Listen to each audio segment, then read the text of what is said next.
Hello mga idol. Ay, ito mga idol.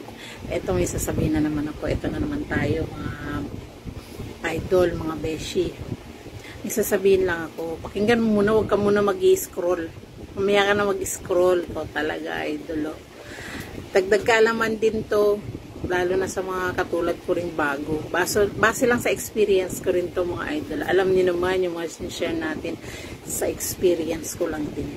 Kaya makinig ka. Eto, alam mo ba, yung follow to follow, okay lang yan, walang problema yan, dumaan din ako dyan eh. Pero, may limitasyon yan mga besh, kahit mga 10 lang sa isang araw. Siyempre, pag nag-follow ka, panoorin mo muna yung mga reels nila or videos para organic.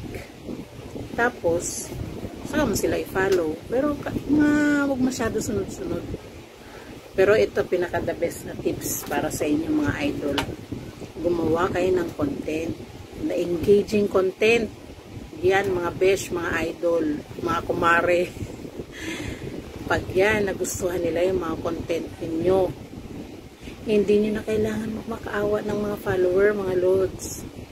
Gusto silang magpa-follow sa inyo. Sa atin ano ko yan eh, na-experience ko yan. Nagulat na lang nga ako eh.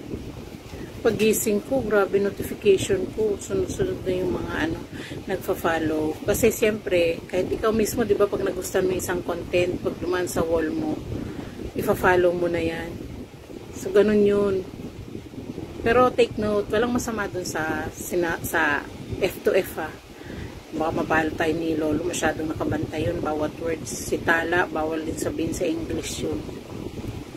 So, hindi ko na ulitin, pero yun pinaka-the best idol. Gumawa ka ng engaging content. Yung maganda.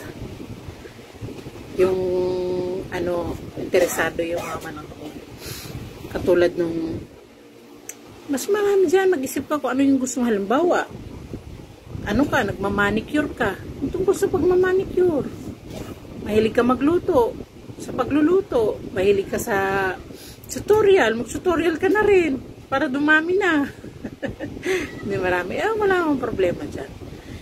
Sa inyo naman yan eh. Tapos, mag-modify ng mga, movies. Kaya yung may mga, yun? May mga video, di ba?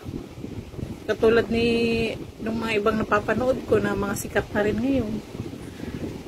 Yun ang pinaka-the best way, mga idol. O, gets nyo na. Yan ha. Gawin nyo na. Ano pa inaantay mo? Pagtapos mo dyan mag-F2F, mag-B2B. Love you.